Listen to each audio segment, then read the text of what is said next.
તો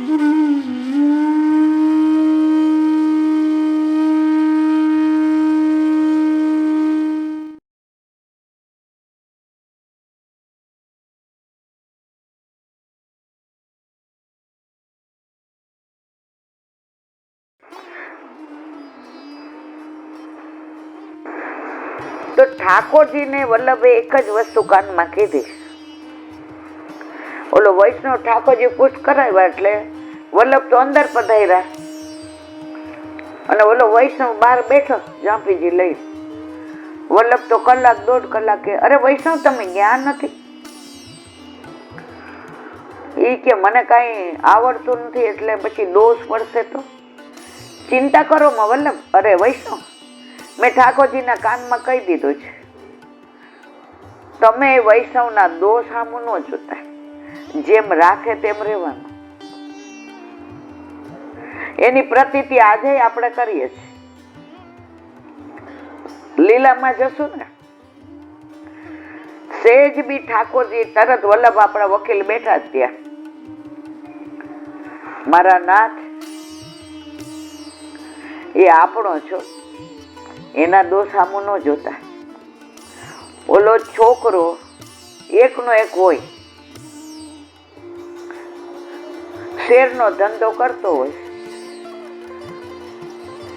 50 લાખ હારીને આવે ને, મા બાપ શું કે તું ખોટા વિચાર ન કરતો, અમે બેઠા છીએ. તો આપણે કઈ ખોટું બોલાઈ જાય, કઈ દોષ થઈ જાય, લીલામાં જાશું ને ત્યારે હાથ પકડીને વલ્લભ લઈ જશે, આપણો છે. 50 લાખ હારી આવ્યો તો શું કીધું? તું ખોટા વિચાર ન કરતો, મા બાપ કે અમે બેઠા છીએ. આ એક વૈષ્ણવ મને દાખલો આપ્યો હતો. એ કે મારો દીકરો બીકોમ થયો અને મારા ધંધામાં આવ્યો. હવે ભાઈબંધોએ કીધું, એ કે ભાગમાં આપણે શેર લઈએ, આજે લઈને કાલે વેચી નાખીએ ને તે 50,000 કાયદા હોય ને, લાખ રૂપિયા, 2 લાખ રૂપિયા. એટલે ઓલો કે ના, મારા મમ્મી પપ્પા કોઈ દી આવું બધું કરે નહીં, એટલે અમારા ઘરમાં ખબર ન પડે. તારા 50,000 હું દઉં છું, 4 જણ ભાગમાં. હવે સટ્ટામાં તો 50,000 હું માણા આખું વેચાઈ જાય. ઓલાને શું થયું કે મારા મમ્મી પપ્પા 2 નોકરી કરે, 2 આખો દી મજૂરી કરે છે. આ તો લગભગ 40 વર્ષ પહેલાની વાત છે. એક સટ્ટો હારો પડી જાય, મારા મા બાપના હાથમાં દઉં, પણ જિંદગીમાં સટ્ટો કરો નહીં. બીજે દિવસે ગયા 50. હવે રાતના છોકરો આંટા મારે, 2 રૂમ રસોડાનો ફ્લેટ. માં છે ને, માં એને પોતાના અંગમાંથી 9 મહિના ગર્ભમાં છોકરાઓને રાખ્યા હોય ને, એટલે રૂમનું બારણું બંધ હોય ને તો ફીલ કરે કે મારો દીકરો. માએ બાયણું ખોલીને પૂછ્યું, કેમ બેટા? પેટીને રોવા માંડ્યો, મમ્મી તને બીપી બહુ રહે છે? એટલે કહું કે ના, મને કાંઈ બીપી નથી રહેતું. એ તો કામ કરો ને આખો દી ઓફિસમાં ને ઘરનું, જેવું એ કહી દે. એ વખતે 50,000 એટલે આજના 5 લાખ રૂપિયા. લોન ઉપર તો ફ્લેટ લીધો હતો. મમ્મીના પગારમાંથી હપ્તા ભરાય, પપ્પીના પગારમાંથી ઘર ચાલે. મમ્મી આવી રીતે ભાઈબંધોના કહેવાથી 50,000 રૂપિયા સટ્ટામાં ગયા ને હારી ગયો ને તું. આજે તું 20 વર્ષનો છે, સમજી ગયો ને ભાઈ, ખોટા રસ્તે પૈસા કમાવા જાવ તો હવે તો તને કોઈ દી સટ્ટો કરવાનું મન થશે, કોઈ દી ખોટું કરીશ. પગ પકડી લીધા. પણ મમ્મી 50 ભરશું કેવી રીતે? તું ચિંતા કરમાં ને, ક્યારે દેવાના છે? કાલે. એમ કે 2 વાગે મળશે. હવે સુઈ જા. પણ મમ્મી બેટા તું સુઈ જા, વ્યવસ્થા થઈ જશે. અંદર ગયા માં એટલે બાપાએ પૂછ્યું શું કાંઈ નથી થયું? છોકરાઓ જુવાન કોલેજમાંથી નીકળ્યા હોય એટલે હોય, હવે સુઈ જાઉં છાના મના. બીજે દિવસે વરથી છાના મના એક 10 તોલાનો સેટ હતો એની પાસે. એને એ વેચી નાખ્યો, ગીરવે ન મૂક્યો, કારણ કે ભરવાની ત્રેવડે નહોતી. 50,000 લઈ દીકરાને કે જા દયા. ત્યાર પછી દીકરાએ કોઈ ખોટી રીતે પૈસો કમાવાનો પ્રયત્ન ન. તો જો લૌકિક મા બાપ આવું કરતા હોય તો આપણા વલ્લભ તો આપણું સર્વસ્વ છે.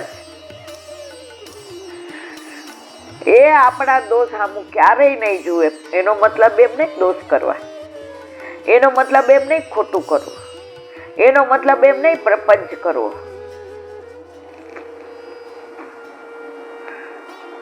ધ્યાન, સેવા, સ્મરણ, સત્સંગ ધ્યાન રાખીને કરવાનું. બને એટલા દોષ ઓછા કરો, પ્રપંચ ઓછો કરો, બીજાના દોષ જોવા નહીં, આપણા દોષ દેખાય એવો પ્રયત્ન કરવો. પણ આ ક્યારે થાય? જ્યારે વલ્લભ કૃપા કરે ત્યારે. તો મને આનંદ એ થયો કે એમણે એમ કહ્યું કે અમારા ઘરમાં હવે વલ્લભને અમે ઓળખવાનો પ્રયત્ન કરવા માંડ્યા છે. આખો દી ઘરમાં બધાય વલ્લભ વલ્લભ, શ્રીમદ વલ્લભ. તો બધી અદ્ભુત લીલાઓ મારા વાલા. હવે એક નાની વાત,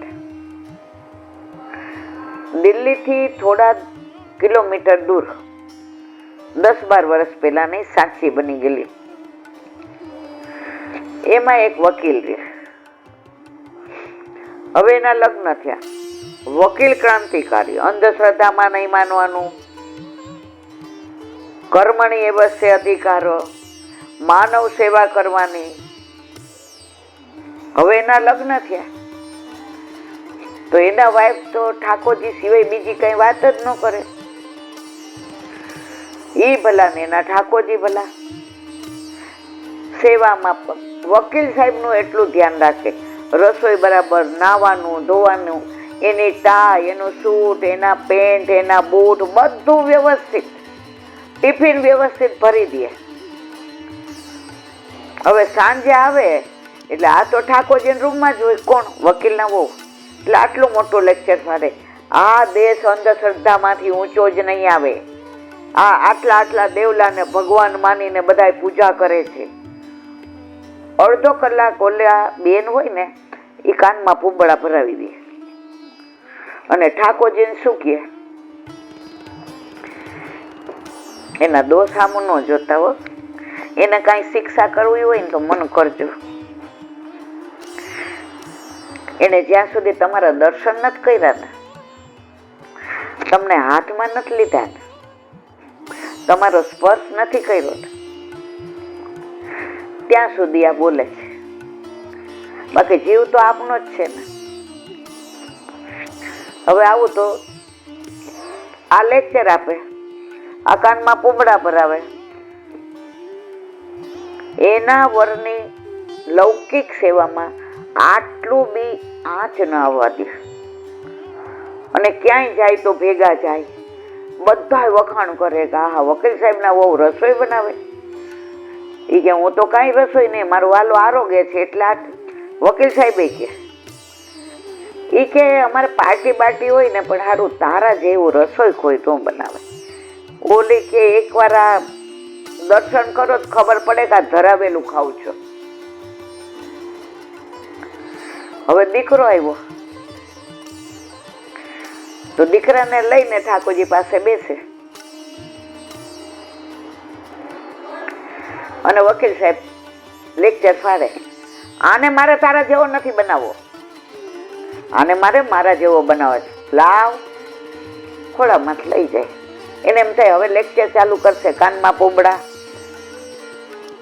પાછી ઠાકોરજીને આના દોષ સામું ન જોતા હો.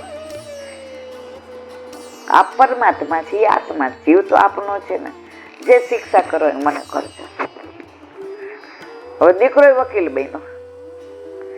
પણ દીકરાને માં ઓલું 9 મહિના ગર્ભમાં હોય ત્યારે જે દસમ સ્કંદ વાંચ્યું હતું, હરિરાયજીના શિક્ષાપત્રમાં બાળ લીલા વાંચી હતી, અને રોજ દીકરાને વકીલ સાહેબ જાય ગોદમાં બેસાડે, જો લાલો આરોગે છે, જો લાલાને માખણ મિશ્રી ભાવે, જો લાલાને કંઠી વગાડ જગાડવાના છે.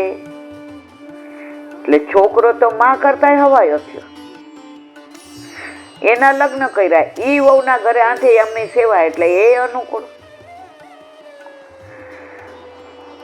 હવે સમર્પણ કરે એટલે દીકરો વહુ બે આવી જાય કરવા માટે. એટલે વકીલ સાહેબ કે એક ભક્તાણા હતા, હવે 3 થયા. પાછું લેક્ચર ચાલુ, પાછા બુમડા. એક દી દીકરાને વહુએ કીધું, આજ તો પપ્પાની. ઈ કે નહીં, કોઈએ કાંઈ નહીં બોલવાનું, આનામાં સામર્થ્ય છે, એને અંગીકાર કરવા હશે. એ રોજ માં પ્રસાદ લે છે, રોજ અધરામૃત લે છે. એકવાર એની નજરથી નજર મળશે ને, દ્રષ્ટિથી દ્રષ્ટિ મળશે ને, પછી તારા બાપાનું સામર્થ્ય નથી, એની ત્રેવડ નથી કે આને દંડવત કર્યા વિના ના રે.